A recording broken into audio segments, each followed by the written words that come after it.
Hey, I'm Christopher. I'm Brian. I'm Eric. And I'm Tom. And we're the Ataris, and you're watching Imagine TV Network. I was really blessed to have a father who had a really good record collection. You know, my parents were kind of like, you know, hippies of the 60s, so they had, you know, the Beatles, the Stones, the Who, you know, all of the like good classic rock albums.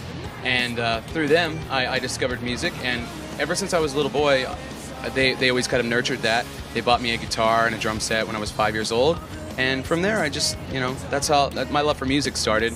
As far as the band, I think I started professionally playing music when I was maybe, you know, 19 years old, and I've been doing this band, the Ataris, ever since. I started it in roughly 1996, and yeah, we've been going ever since. Yeah, Rod Stewart. That's what made it. Really? Rod Stewart. Yeah. Rod Stewart? No, that song that you hate when I sing. Oh.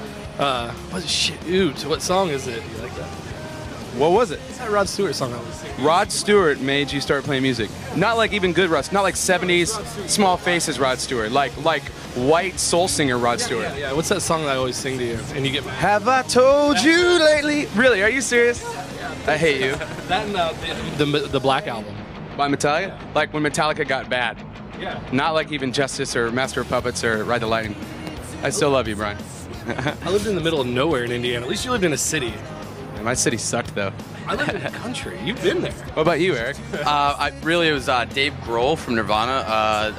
The beat in the song "Sentenless Apprentice." Yeah, the first song on In Utero. Yeah. Yeah, that's what really did it. You know, and kind of his style, heavy hitting and stuff, and also, you know, once I learned how to play drums, I learned how to read music, and then it was John Bonham, Led Zeppelin. So really, you know, those are my two biggest influences. Very nice, very nice. What about Tom?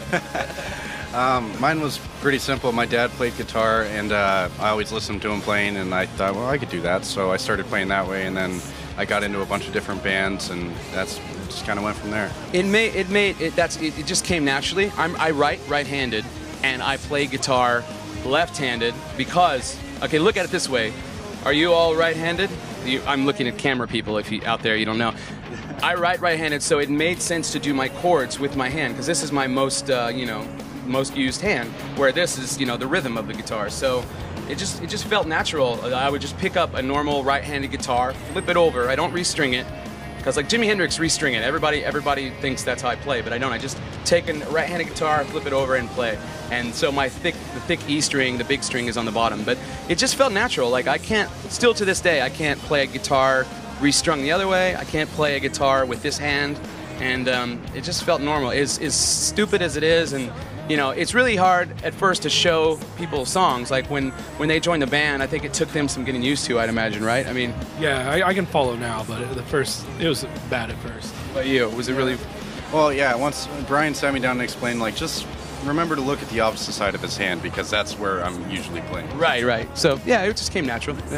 I think just going back to my parents always encouraging me to follow my heart, and for me, you know, the only thing I really ever felt really attracted to or drawn to and felt like was natural to me was music. Ever since I was a little kid, I remember sitting in my room, you know, listening to music and feeling some sort of, you know, relating to it. And you know, when I grew up as a teenager, you know, when you wanted to escape from all of the troubles of high school or you know, heartbreak or loneliness or whatever, you'd go home, you'd put on a record, and that would be your release.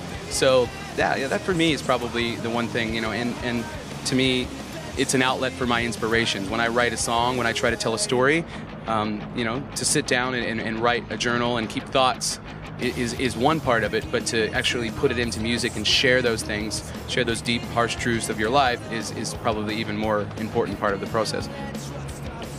It all goes back to Rod Stewart.